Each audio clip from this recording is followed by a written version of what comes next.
Bonsoir à tous. Merci pour votre fidélité.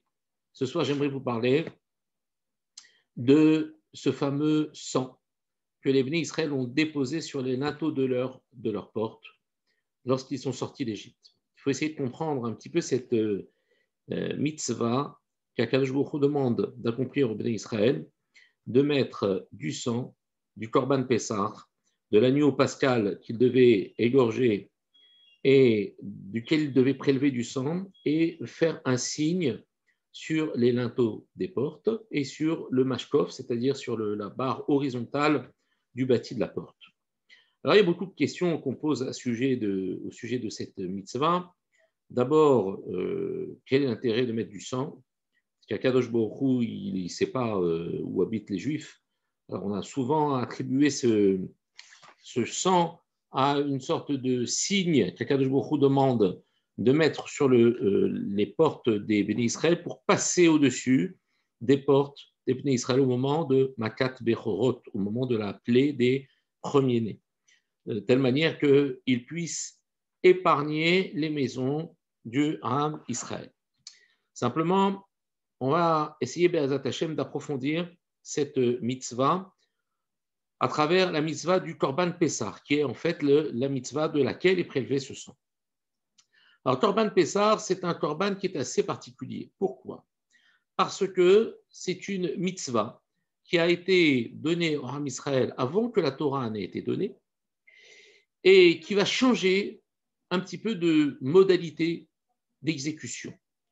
C'est tellement vrai que le Korban Pessah que les Bénis Israël vont faire en Égypte avant de sortir s'appellera Pessah Mitzrayim, le Pessah d'Égypte.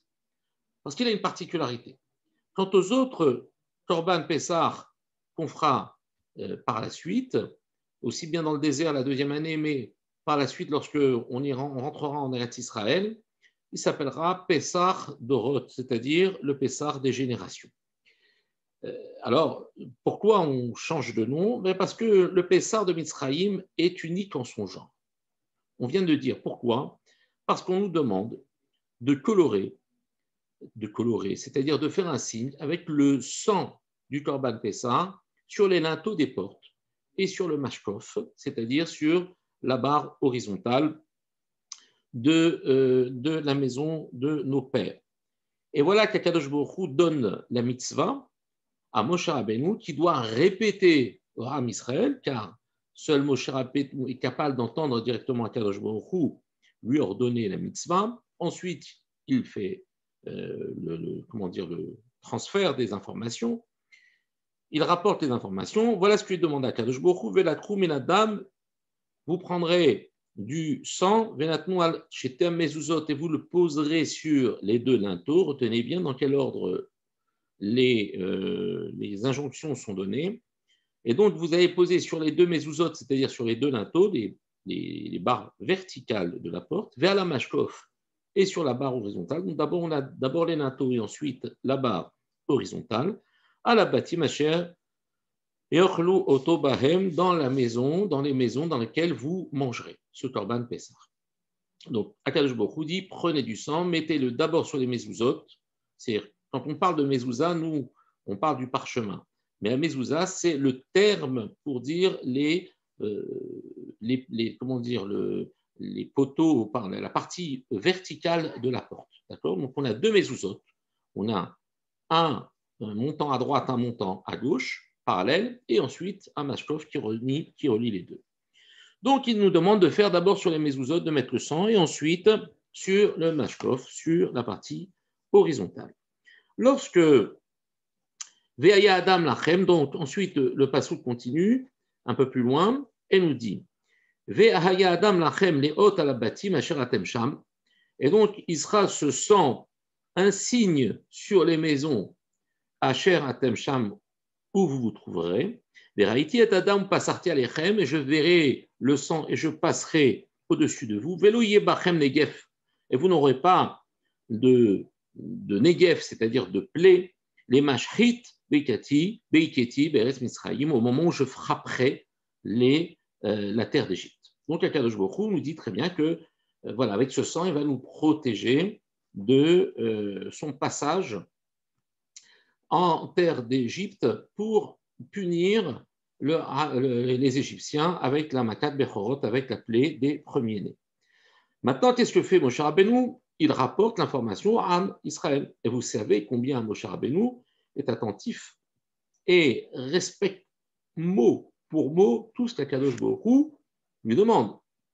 Et pourquoi il est le chalier de Dieu? Parce qu'il est d'une neutralité incroyable. Il est imprégné de la parole d'Akadosh Baruch Hu et n'a jamais déformé, ne fût-ce que d'un milliardième l'enseignement divin. Il le rapporte tel quel au Bnei Israël. Mais voilà que ici, ce qui vous surprend, c'est que Moshe Rabbeinu inverse l'ordre d'exécution et il va dire Vaikra Moshe et Chol Zikne Israël, Vayomer Alehem. Il va réunir les anciens d'Israël et il va leur dire. Donc ça, c'est Moshe qui rapporte l'information. Vigatem et la Mashkov. Et vous, alors, Igartem, ça vient du mot, ça veut dire plusieurs choses. Igartem, les Agia, ça veut dire atteindre. C'est une manière, on va dire, d'exprimer une sorte d'élévation. Les Agia, c'est atteindre. Mais Nega, c'est aussi une plaie. C'est aussi une coloration, comme les Negar Tsaraat, c'est-à-dire la plaie de la lèpre, qui atteignait l'homme. C'est pour ça qu'on appelle Negar. C'est une plaie, se traduit par une plaie, mais ça atteint l'homme. Et donc ici, c'est une manière de dire, vous allez colorer comme si c'était une plaie, vous allez colorer les mashkov, c'est-à-dire d'abord la barre horizontale, Ve'el shete amezuzot, minadam, asher, basar. Et donc, il veut dire, vous allez ensuite mettre sur les mezuzot, c'est-à-dire sur les montants verticaux. Mais voilà, qu'Akadosh Baruch Hu n'a pas donné dans cet ordre. Il a dit, et il y a une raison à ça. Alors pourquoi Moshe, il a l'air de transformer le message divin. Donc, Dieu dit d'abord sur les mezuzot et ensuite sur le mashkov, et Moshe Rabbeinu répète l'ordre de Dieu en disant d'abord sur le mashkov et ensuite sur les mezuzot. Première question, il va y en avoir 5 des questions qui vont en fait représenter la charpente de notre explication. La première, c'est celle qu'on vient de poser. Pourquoi Moshe Rabbeinu transforme et inverse l'ordre dans lequel les Bénis Israël doivent mettre du sang sur leurs portes? Deuxième question. Il dit maintenant, pourquoi mettre du sang sur les portes? Ça, c'est intéressant. Pourquoi? Parce que jusqu'à présent, la Torah nous dit Mi pene shato amra, ce que la Torah le dit. Et donc, contente-toi de ce que la Torah te dit. Mais là, en fait, on va un petit peu chercher, on va fouiller en profondeur et essayer de comprendre. Deuxième question, c'est quoi ce besoin d'identifier la maison par le biais du sang? Troisième question, pourquoi il est nécessaire de le mettre aux 3 endroits? Voilà, tu le mets sur le mashkov ou tu le mets sur une mezouza, c'est-à-dire un des montants, Kadosh Baruch Hu, il voit. Pourquoi tu as besoin de mettre sur les 3 montants, les verticaux et l'horizontal? Quatrième question, pourquoi Moshe Rabbeinu n'utilise pas tout simplement un verbe plus évident et plus explicite, qui a en fait une connotation simple à comprendre, c'est et colorer le mashkov avec du sang. Mais il va utiliser le mot yegira, veigatem, comme on a dit tout à l'heure, c'est un mot qui a plusieurs connotations et qui laisse peut-être éventuellement prêter à équivoque. Lorsque Moshe Rabbeinu transmet un ordre, il faut qu'il soit simple à comprendre pour le Ham Israël. Et là, il y a à l'intérieur de cet ordre une sorte d'allusion que l'on va, Be'ezrat Hashem, avec l'aide de Dieu, essayer de clarifier, mais c'est une des questions, quatrième question et cinquième question, pourquoi il était nécessaire pour, à chaque fois de retremper dans le sang les œufs, c'est-à-dire le bois d'hysope avec lequel, en fait, il colorait les linteaux. À chaque fois, tu n'as qu'à prendre du sang et tu fais les 3 parties d'un seul coup. Pourquoi à chaque fois tu trempes pour chaque mezouza et pour le mashkov? Alors, avec l'aide de Dieu, vous avez compris qu'on va maintenant essayer de rentrer dans le Inyan pour essayer de comprendre tout ça. Ce qui nous importe ici, c'est d'essayer de comprendre déjà, en fait, ici, la relation entre le fait qu'ils vont sortir d'Égypte, et qu'avant de sortir d'Égypte, on leur demande de faire un sacrifice, c'est une chose, et de mettre sur leur porte. Alors, avec l'aide de Dieu, on va rapporter ici toutes les explications au nom du Zera Shimshon. Zera Shimshon, c'est un maître qui était un contemporain du Harizal Akadosh et qui est malheureusement parti de ce monde sans laisser d'enfant, puisque son seul fils qu'il avait est parti de son vivant. Et donc, il a appelé son commentaire Zera Shimshon, la descendance de Shimshon. Et nous sommes, à travers l'étude que nous faisons de ces livres, nous sommes les descendants nous prenons en fait son enseignement et nous le rediffusons. Et donc, c'est pour ça qu'en fait, il nous implique dans le rappel de son souvenir. Et il nous dit, celui qui étudiera mon commentaire à ma mémoire, eh bien, je promets d'intervenir pour lui dans les mondes supérieurs pour qu'il connaisse toutes sortes de berachot. Donc, que ce cours soit fait, les Haïloud Nishmat, pour l'élévation de Rabbi Shimshon Chaim, qui est le fils de Rav Nachman Michael Nachmani, qui était le Zerach Shimshon. Alors, il introduit ses réponses de la manière suivante.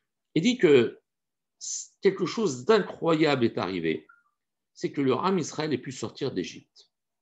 Même Yitro, quand il a rejoint le campement des Bnei Israël, et qu'il est venu rejoindre avec la femme de Moshe et ses 2 enfants, venu rejoindre Moshe Rabbeinu, il a manifesté son étonnement et sa surprise de voir un peuple aussi important sortir d'Égypte alors qu'il était connu, admis et reconnu que personne, aucun esclave ne pouvait sortir d'Égypte. Pour quelle raison?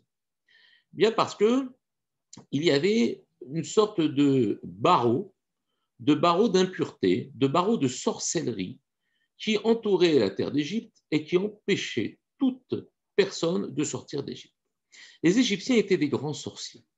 Les Égyptiens savaient faire pour qu'ils puissent, en fait, par des pouvoirs surnaturels, en utilisant les forces de l'impureté, eh bien, agir et contraindre les hommes et tous ceux qui travaillaient pour eux de rester à l'intérieur de leur terre. Jamais.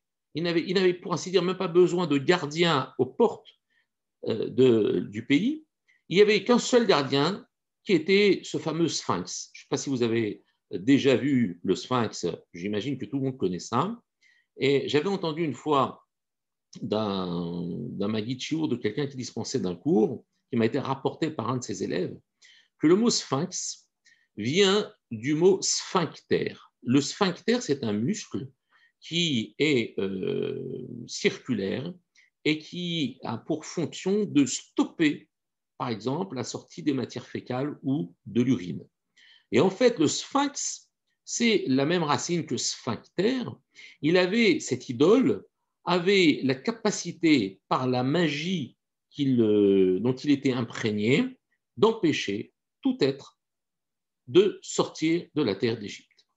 C'était tellement impossible que de voir tout ce peuple camper dans le désert en dehors de la terre d'Égypte a complètement bluffé Yitro. Il a dit, c'est pas possible. Comment vous avez fait pour sortir de là? Donc Yitro est au courant des pouvoirs surnaturels des Égyptiens. Yitro est au courant de tout ce que les Égyptiens sont capables de faire, et pourtant, ce peuple a l'air d'être sorti avec une facilité déconcertante. Eh bien, en fait, l'essentiel même de ce Koach à Kishouf, c'est-à-dire de cette force de sorcellerie, en fait, se concentrait dans les maisons du Ham Israël, du peuple d'Israël, de tous les Bnei Israël qui étaient en Égypte. Pourquoi? Parce que la porte de la maison, et plus exactement la porte, va avoir une fonction un petit peu particulière, ou je ne vais pas dire d'une fonction, mais un statut particulier. Et vous allez voir comme c'est très étrange ce que je vais vous dire, et pourtant c'est rapporté par la Gemara, par le Rambam, et ça a été ratifié par le Shulchan Aruch. Écoutez bien ce que l'on va dire maintenant. Vous allez voir, c'est pour ça que je vous ai dit c'est assez extraordinaire. Et c'est ce travail de recherche que je fais pour essayer de sortir un petit peu de l'ordinaire et pour vous rapporter des enseignements incroyables. Alors, il est marqué dans la Masechet Choulin, dans le Gemara, Masechet Choulin, page 95, à Moudbet. Qu'est-ce qu'il est marqué? Folio B. Qu'est-ce qu'il est marqué? Tanya Rabbi Shimon ben Elazar. On enseigne une braïta au nom de Rabbi Shimon ben Elazar. Pour Alain, une braïta, c'est devenu quelque chose, un mot du quotidien. Alors là, il est en détente totale parce qu'on va lui parler de braïta. Ça lui rappelle la matinée. Alors, Tanya Rabbi Elazar, Shimon ben Elazar, il enseigne une braïta au nom de Rabbi Shimon ben Elazar et il dit la chose suivante. Omer, Baït, Tinok, Veisha, une maison, un enfant et une femme, un falpichen nahesh yesh siman, même si ce n'est pas des incantations de sorcellerie ou de magie, ils peuvent être évocateurs d'un siman, c'est-à-dire d'un signe céleste. Qu'est-ce que ça veut dire? Écoutez bien. Kelomar, c'est-à-dire, im adam bana ba'it, si un homme construit une maison, ou onolad loben, ou il a un fils qui naît, o nasa isha, où il se marie avec une femme, et que, bien que ça soit interdit à Falpi, chez Asoul et Nahesh, c'est interdit de faire des prouesses un petit peu comme ça mystiques et des incantations un petit peu mystiques, comme s'il était en train de faire de la magie. Eh bien, même s'il est interdit de faire tout ça, Vélismo Khalzé est de s'appuyer sur ce type de croyance, art seulement, Yesh Siman Badavar. On peut en fait leur attribuer une forme de siman, de signe. Ça veut dire quoi? Chez Imitzliyah, si maintenant cet homme, il réussit, la première chose qu'il entreprend après la construction de la maison, après la naissance de l'enfant, ou après l'avoir épousé une femme, et que d'un seul coup, ce Esek, cette fameuse affaire qu'il fait, elle réussit. Par exemple, après qu'il ait construit une maison, ou alors qu'il ait eu un enfant, ou qu'il soit marié, eh bien, c'est un siman, c'est un signe. Ça va être un signe que maintenant, il va réussir. C'est-à-dire qu'il y a une sorte de signe du ciel, comme si, en fait, la maison, l'enfant ou la femme était porteur d'une sorte de bénédiction, de bracha. Et si jamais ça ne marche pas, Aliam Shir, qui ne continue pas. Vous imaginez ce que dit Agmar. Ne te lance pas dans cette affaire. Arrête, tu risques d'échouer. Écoutez, c'est pas fini. Et Rabbi Elazar, Metzagen, Shemdoubar, Keshe Kachal, Be'esek Shlosh Pe'amim.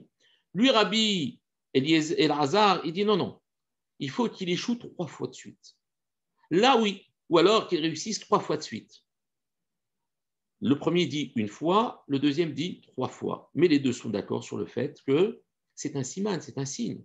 Mais ça veut dire quoi? Ça veut dire qu'on est des fétichistes. Ça veut dire que la Gemara encourage le fétichisme. Et c'est pas fini.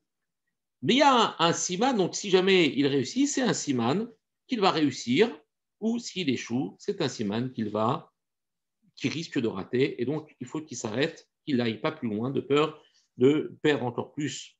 Et donc, on voit que le mazal d'un homme est un petit peu porté par ses biens ou par des occasions qu'il va rencontrer. Et donc, on dit, quand une personne, par exemple, n'est pas bien dans une maison, on dit Meshane Makom, Meshane Mazal. Celui qui change d'endroit, il change de Mazal. Et cette maison, en fait, eh bien, si jamais, en l'ayant construit, il s'aperçoit qu'il est Melbourg, c'est-à-dire ça y est, il commence à avoir une sorte de réussite, c'est bon signe. Et le Rambam, il va dans ce sens. Le Rambam, il rapporte dans Ilchot Avodah. Donc, Ilchot Avodah, ça veut dire il dit ce qui est interdit, ce qui est permis dans l'idolâtrie. Et il dit Mishamar dira zo shebani tisiman tov aita alai. Si je dis cette maison que j'ai construite, elle a un bon effet, c'est-à-dire qu'elle elle est remplie de bénédictions, elle m'apporte chance, voilà, elle me porte chance. Ou cette femme que j'ai épousée, ou par exemple cette chose que j'ai acquise, cet animal que j'ai acquis, eh ben, je réussis avec. Il a acquis, par exemple, je sais pas moi, un cheval, et puis ce cheval lui apporte, pour travailler, j'en sais rien, lui apporte de la tzlacha. Eh bien, ici, il dit, depuis que je l'ai acheté, je me suis enrichi, d'accord? Ou alors, s'il va avoir un enfant, donc ça fait partie des choses qu'il est permis de dire et permis de faire. Il y avait à l'époque un moyen de connaître l'avenir ou de savoir quel était le message qu'il devait recevoir du ciel dans l'instant où il le souhaitait. Et donc, il demandait à un enfant qui sortait du Beth Midrash, dis-moi le passouk que tu as étudié aujourd'hui. Et quand l'enfant lui disait le passouk, c'était en rémès, c'était en allusion avec ce message qu'il était censé recevoir du ciel. On a plein d'histoires dans la Gemara, notamment l'histoire de Isha ben Abouya, de ce fameux Tana qui a malheureusement mal tourné et qui a complètement, c'était le maître de Rabbi Meir Bar Alanes. Et donc, lorsque justement il a voulu savoir si oui ou non le ciel lui en voulait, bien il a posé la question à un enfant et l'enfant n'a fait que abonder dans son sens et il a dit à son élève, Rabbi Meir, tu vois, regarde cet enfant, il vient me dire que dans les cieux, on ne m'avait pas pardonné, qu'on ne voulait plus de moi. Donc, le fait de demander à un enfant pour savoir en fait quelle va être à quelle sauce il va être mangé, ou alors quel est le siman, le signe que le ciel lui envoie, il a le droit de le faire, dit le Rambam. Oui, le vélo qui vient maasav, vélo d'imnar melarasot, parce que en fait, il n'organise pas tout en fonction de ça. Il s'est aperçu qu'il a fait la chose, et puis sauf qu'elle lui apportait chance, elle lui apportait quelque chose. Alors, c'est pas tout un protocole de magie, c'est quelque chose qui se dévoile à lui comme quelque chose de positif ou négatif. Et donc, c'est permis de faire ça. Et le Zeram Shimshon, d'accord, qu'est-ce qu'il nous dit? Il nous dit, eh bien, sachez une chose, c'est que la maison qui, elle, est porteuse en fait d'un message, eh bien, il faut savoir aussi que tout se concentre à l'entrée de la maison. Pas la maison d'Afka, mais l'entrée de la maison. Qu'a-t-elle de particulier? Il rapporte le Zohar HaKadosh. Zohar HaKadosh dans Parashat Vaïtranan, page 265 et 267. Je fais le malin parce que j'ai tout sous les yeux. Et le Zohar HaKadosh, qu'est-ce qu'il dit? Il dit que chez Yesh Ruach Ra, il y a un mauvais esprit qui règne ben aptachim, entre les entrées, c'est-à-dire dans l'espace de la porte. Et il y a beaucoup de démons, beaucoup de forces maléfiques qui cherchent en fait à porter préjudice à l'être humain à l'entrée de la porte. C'est pour cela qu'un homme doit marquer à l'entrée de sa porte le nom de Dieu pour éloigner tous les mauvais esprits. Et c'est la raison pour laquelle nous mettons sur la porte une mezouza. Une des raisons, même si c'est un ordre de la Torah et que l'ordre de la Torah, a priori, n'a que de raison celle que Dieu a, et ça ne nous concerne pas, nous on fait ce que Dieu nous demande. Mais ici, les Khamim nous disent qu'on va marquer sur la mezouza parce qu'il n'y a pas marqué dans la Torah qu'il faut marquer Shin, Dalet et le Yud, le nom de Dieu, qui sont les initiales de Shomer, Daltot, Israël, le gardien des portes d'Israël. Ce n'est pas marqué dans la Torah, on a juste demandé de marquer la mitzvah de la mezouza sur un parchemin. Et en fait, la mezouza, l'essentiel, c'est ce qui est à l'intérieur, c'est les parachiotes du schéma et de Ve'ayem Shamoat Shmeru. Mais par-dessus, on va rajouter de l'autre côté de la mezouza Shin, Dalet et le Yud. Pourquoi? Parce que c'est le nom de Dieu. Et qu'à travers ce nom de Dieu, eh bien, on va exploser les mauvais esprits qui règnent à l'entrée de cette maison. D'ailleurs, même dans le Shulchan Aruch, il est marqué que quand une personne fait l'acquisition d'une maison, eh bien, il faut qu'il fasse un coup de peinture. Il faut qu'il fasse une transformation. Pourquoi? Parce que si jamais il y a des gens qui étaient avant vous et qui étaient un peu du style querelleur, ils se disputaient, il y avait des problèmes de shalom bayit, les enfants ils tournaient mal. Qu'est-ce qu'on fait? Ça sent mauvais, un petit coup de peinture et on redonne un coup de fraîcheur à la maison. Ça, non seulement l'intérêt de vous donner un petit peu de baume au cœur parce que vous avez une maison propre, mais en plus, ça assainit les mauvais esprits ou les mauvais impacts ou influences qu'il pourrait y avoir dans cette maison. Attention, on continue. Et donc, qu'est-ce que nous dit le Zera Shimshon? Il dit en fait que à l'époque, lorsque les Bnei Israël étaient dans le désert, ils n'avaient pas de mezouza. Ils n'avaient pas de mezouza.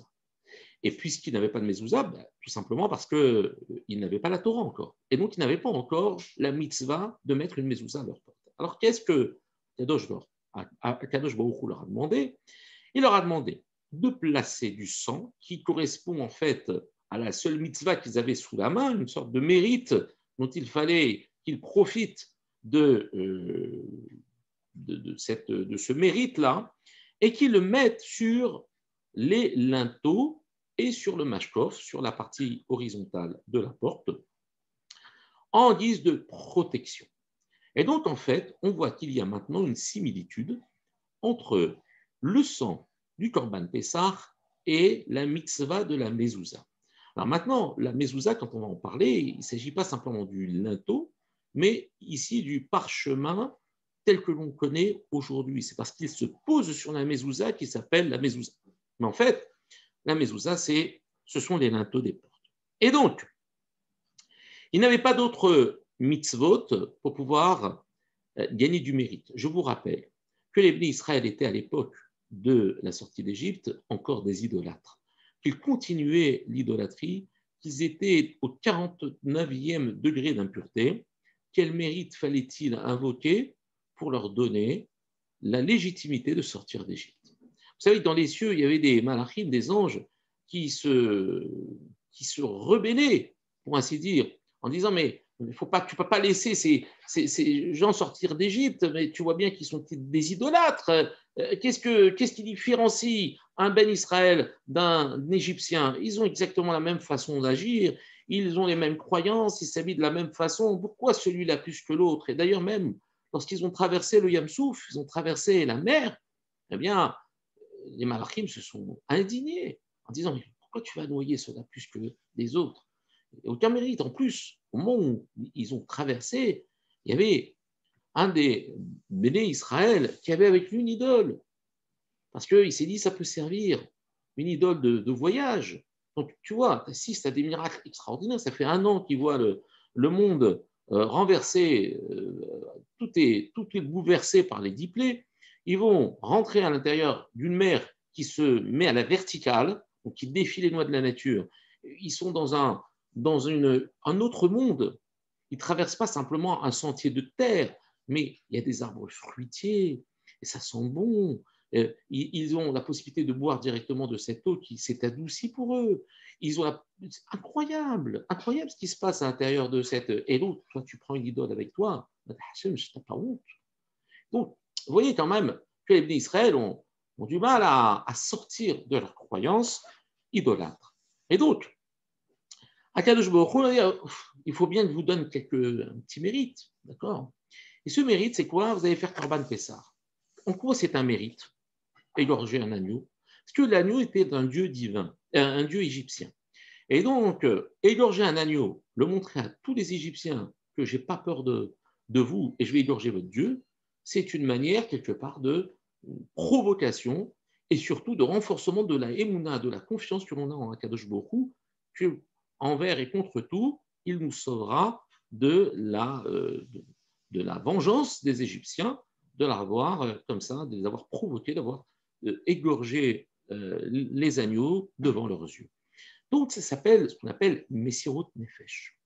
La Messirut Nefesh, c'est ce don de soi qu'on est capable de donner pour Akadosh Baruch Hu pour mériter de pouvoir recevoir quelque chose de Dieu quand on est à un niveau aussi bas dans lequel les bénis Israël étaient arrivés. Donc, il y a la première Messirut Nefesh, c'est d'accomplir le Korban Pessah. Mais il y avait aussi une deuxième mitzvah qui leur avait été demandée, c'était la Mila.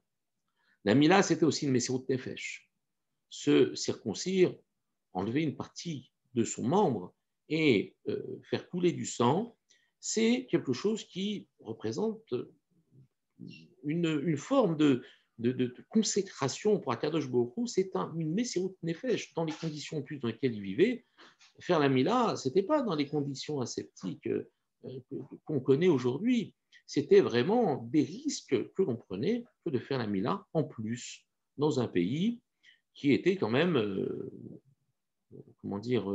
contre ce type de pratique, puisque ça évoquait une sorte d'attachement à Kadosh Baruch Hu, puisqu'il y a mis là, le Brit, c'est un lien, c'est une alliance avec Akadosh Baruch Hu. Et donc, ces deux mitzvot, qui sont en fait deux sangs, il y a le sang du Korban Pessah, le sang de la Mila, c'est ces sangs-là qui, à la base, sont ceux qui ont permis aux Béné Israël de sortir d'Égypte et de les protéger, le Korban Pessah, en le mettant sur les linteaux des portes, de les protéger de la plaie d'Égypte et de leur permettre de sortir d'Égypte.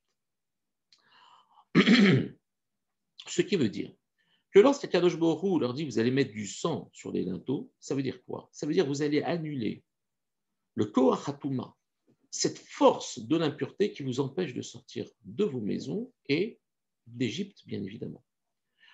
Donc en fait, ce sang que Dieu demande au Ham Israël de mettre sur les linteaux, c'est l'antidote de cette Touma qui s'acharne sur la porte de ma maison. Maintenant, nous n'avons plus de sang à mettre. C'est pour ça que le Korban Pessah n'est plus le même aujourd'hui. Aujourd'hui, nous n'avons même pas de Beth Amikdash. On ne fait plus le Korban Pessah, on le représente à travers les matzot que nous mangeons le soir de Pessah, avec le maror, le korer, c'est-à-dire ce fameux sandwich avec le maror, la matzah, etc., la haroset. Ça, c'est un rappel du Korban Pessah. Mais à l'époque du Beth Amikdash, ils égorgeaient l'agneau, mais le sang, ils le laissaient couler. Ils ne l'utilisaient pas, ils ne le mettaient pas sur les linteaux. Pourquoi? Parce que maintenant, ils n'ont plus besoin de protection. Ils ont une mezouza. Et donc, le dam de Korban Pessah est directement lié à la mezouza qu'ils n'avaient pas en Égypte, raison pour laquelle ils devaient mettre ce sang sur les linteaux de leur porte lorsqu'ils étaient en Égypte. Donc, Korban Pessah de Mitzraïm est différent des autres Korban Pessah des Dorot, c'est-à-dire des générations à venir. Et donc, pourquoi il pose sur les trois comment dire, les Mezuzot et le Mashkof? Parce qu'en fait, ici, vous avez les trois lettres du nom divin qui vont en fait être, pour ainsi dire, dispatchées sur l'ensemble de la porte, de telle manière que justement, à travers ce signe-là, eh bien, ils apportent une protection et surtout une antidote pour casser complètement cette impureté qui s'acharnait contre eux et qui les empêchait de sortir de leur maison et d'Égypte. Maintenant, le Zehar Shimshon nous approfondit, rapporte des enseignements, notamment du Harizal et d'autres Mefarshim, pour expliquer en fait le rapport qu'il y a entre les linteaux, la mezouza, etc., etc. Vous allez voir, je vous ai fait un petit document en partage, parce que vous avez mérité. Voilà. Hop. Voilà.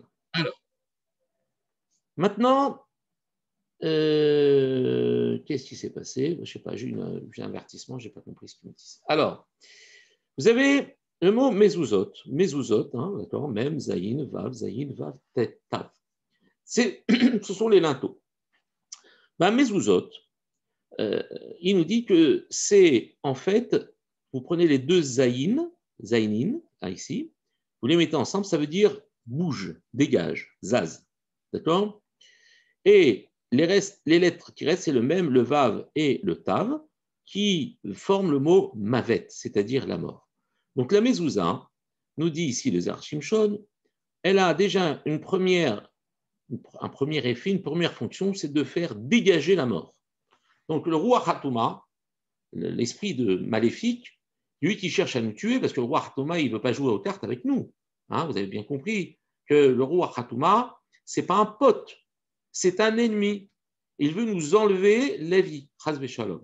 Donc, mezuzot, quand on met des mezuzot à notre porte, il faut vérifier bien évidemment que les mezuzot soient bien conformes à la halakha, posées au bon endroit.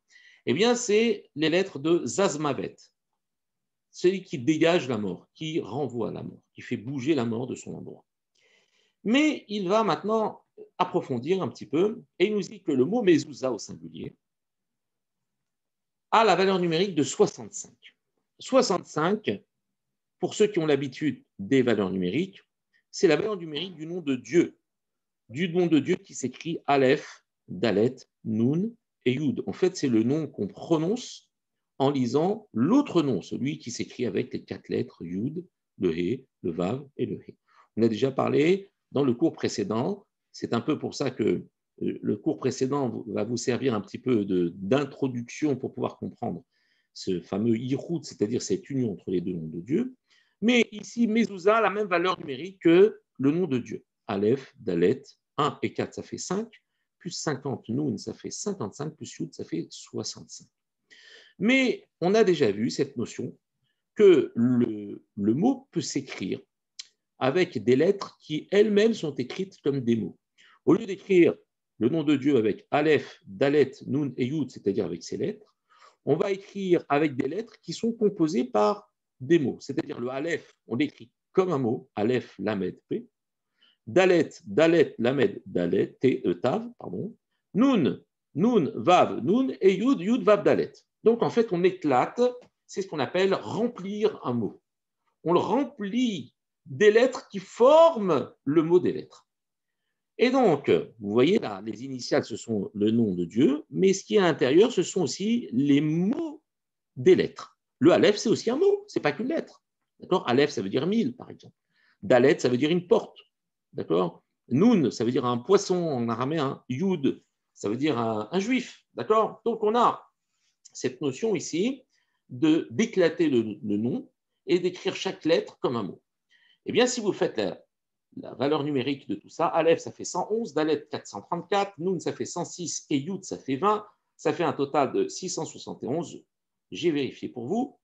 Et 671, ça, c'est la valeur numérique de Tara. Tara, c'est quoi? Tara, c'est la porte en araméen. D'accord? Puisqu'en araméen, on inverse le shin et le tav. Un veau, un bœuf, ça se dit shor en hébreu, et en araméen, ça se dit tor. Et donc, Tara, ça veut dire la porte, et ça veut dire en fait la porte sur laquelle la mezouza est posée. Donc, vous avez une relation directe.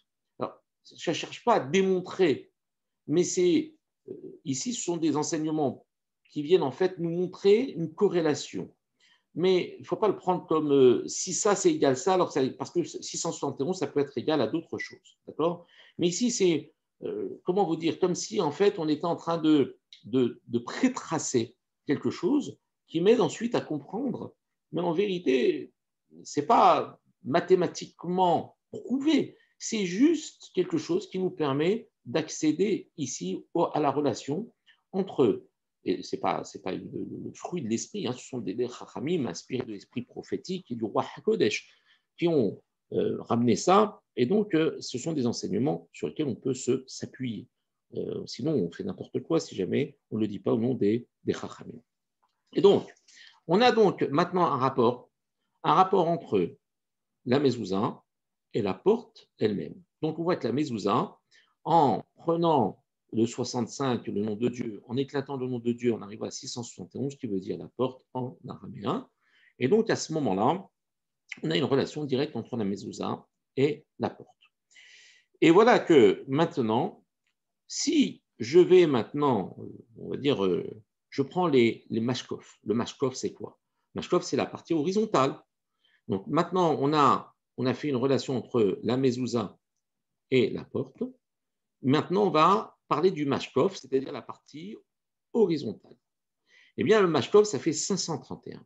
Et 531, ça fait Mila plus Mavet. Mila, c'est 446, c'est la Mila, c'est la Brit Mila. Et Mavet, c'est 85, c'est... qu'est-ce que je raconte? C'est le contraire. Mavet, c'est 446 et Mila, c'est 85. Ça veut dire quoi? C'est que le mashkov est lié, ce qu'on appelle à la Mila, c'est-à-dire à la Brit Mila. Pour l'instant, juste, ce sont des documents que je vous apporte, que vous n'avez pas à retenir si vous n'avez pas envie de les retenir, mais c'est pour continuer notre explication, notre démonstration, pour vous montrer en fait en quoi ici y a-t-il un rapport entre ces deux sangs. Je vous rappelle qu'il y a deux sangs, ces deux sangs SANG, qu'Akadosh Baruch Hu demande de verser au Ham Israël pour mériter d'être libéré d'Égypte. Le sang de la Mila et le sang du Korban Pessah. Donc on voit que quoi?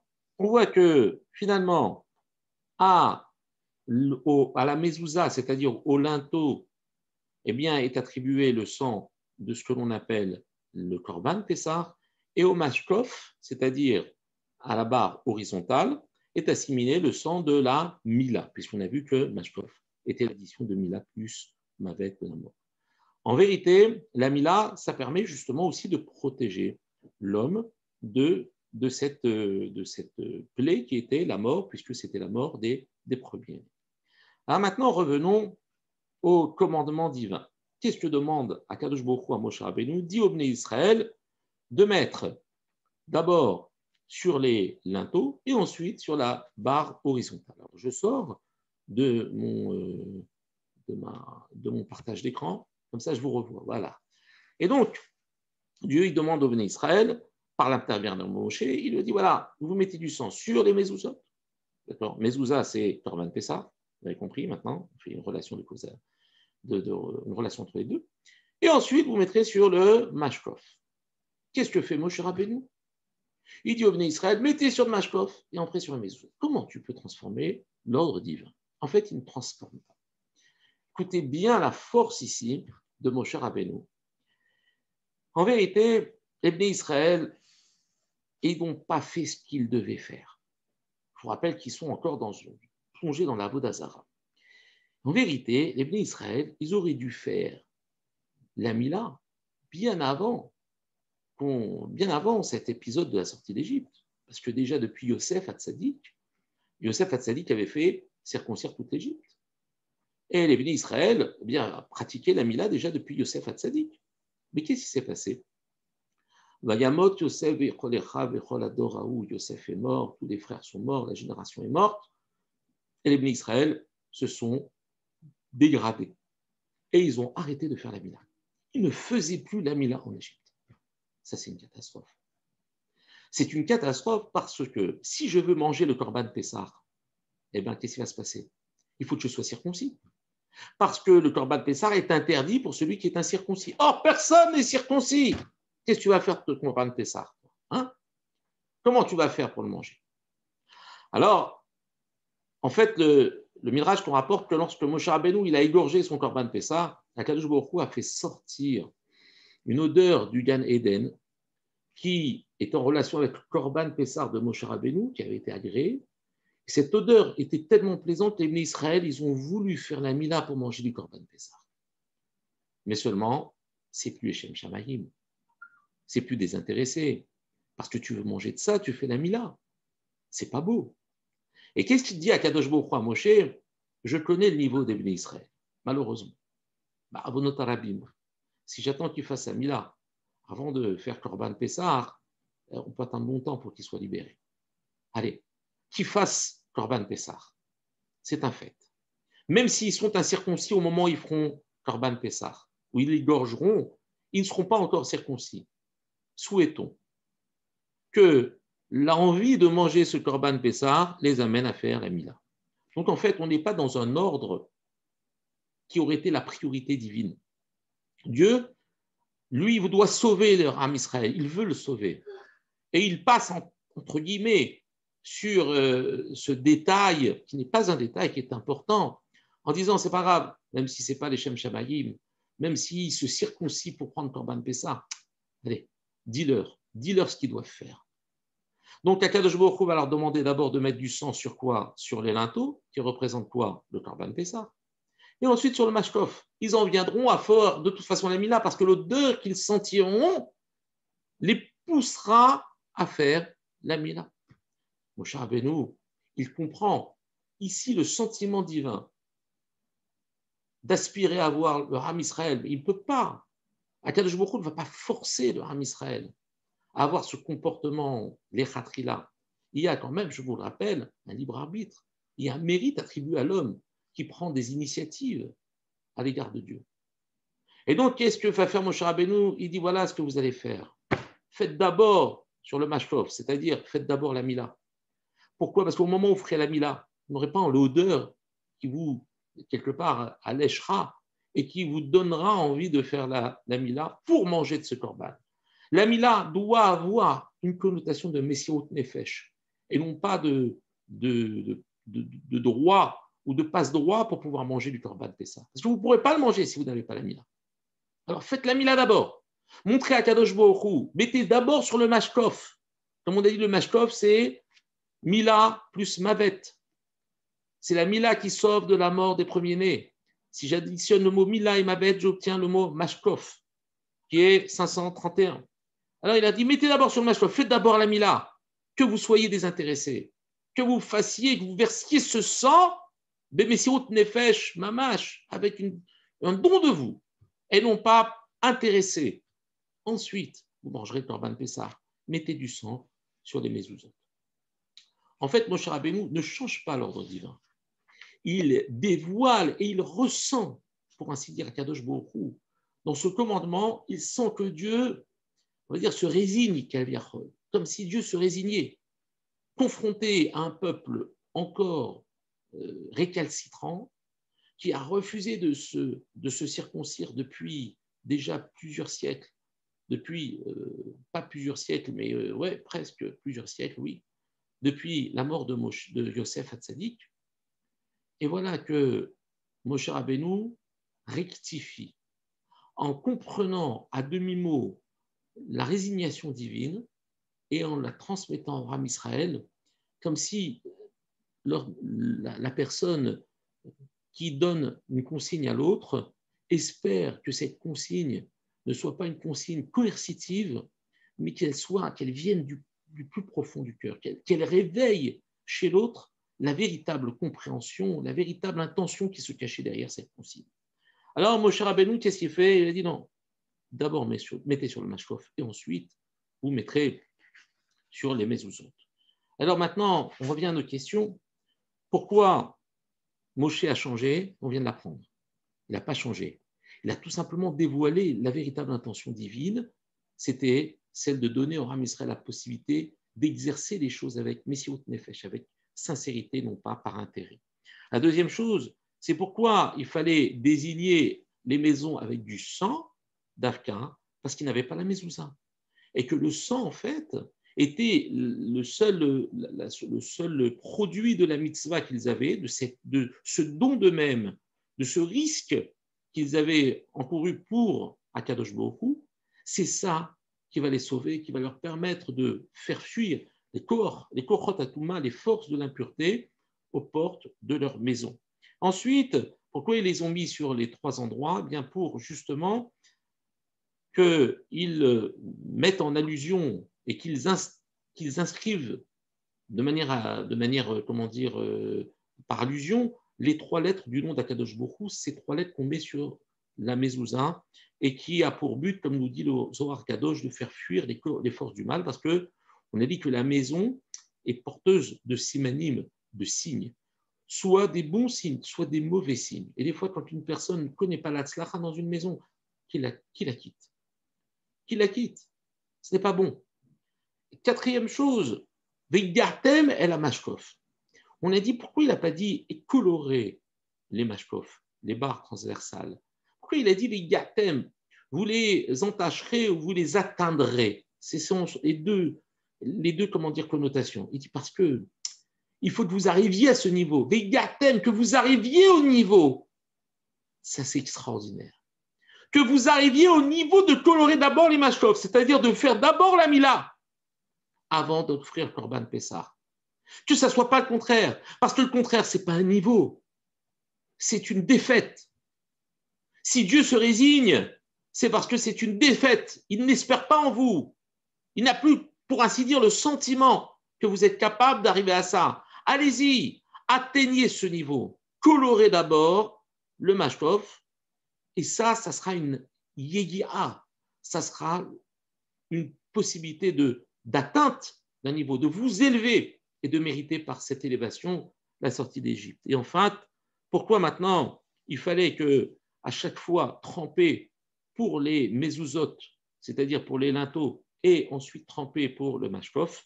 Eh bien, tout simplement parce qu'ils n'ont pas le même message. Les mezuzot ont le message du korban Pessah et le mashkof a le message de la Mila.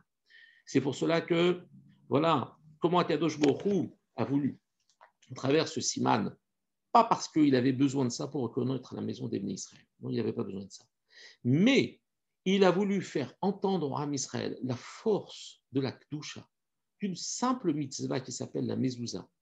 Cette mezouza qui est capable de changer littéralement notre vie, puisqu'elle est capable de faire exploser ses forces et ses kochot à Toum'a qui s'acharnent à l'entrée de notre maison. Pour cela que, par exemple, pour Hanouka, on va mettre la Hanoukia de l'autre côté de la mezouza, de l'autre côté de la porte. Pourquoi? Pour que l'homme y rentre avec les mitzvot chez lui.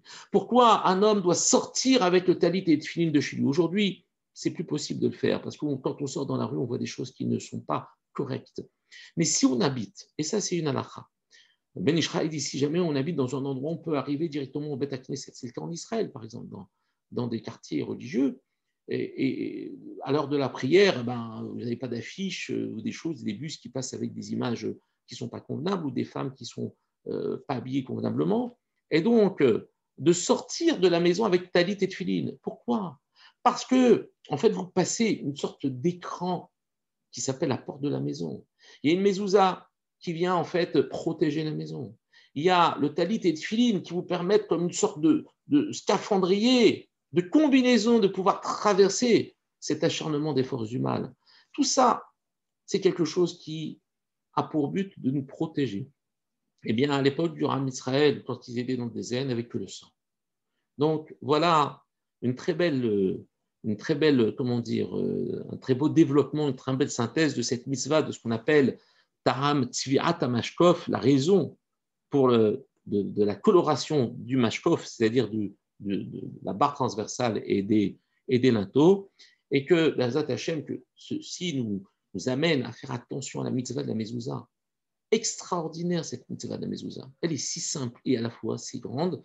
Donc, je vous invite bien évidemment à vérifier, si vous ne l'avez pas fait depuis longtemps, les mezuzot de vos portes, de faire attention à les placer convenablement, de demander à des rabbinim compétents, c'est un pléonasme, mais de demander à des gens compétents de vous expliquer comment mettre exactement les mezuzot sur l'entrée de la porte, faire attention, Bazat Hashem, vous savez qu'il y a même mon père Zichrono Ibracha, lorsqu'il sortait, mettait la main sur la mezouza, et c'est comme ça qu'il faut faire. C'est rapporté par, je crois, le Kaf HaHaim, qui dit que quand un homme il sort de chez lui, il doit mettre la main sur la mezouza, il doit faire Shema Israël et dire des psukim de Torah.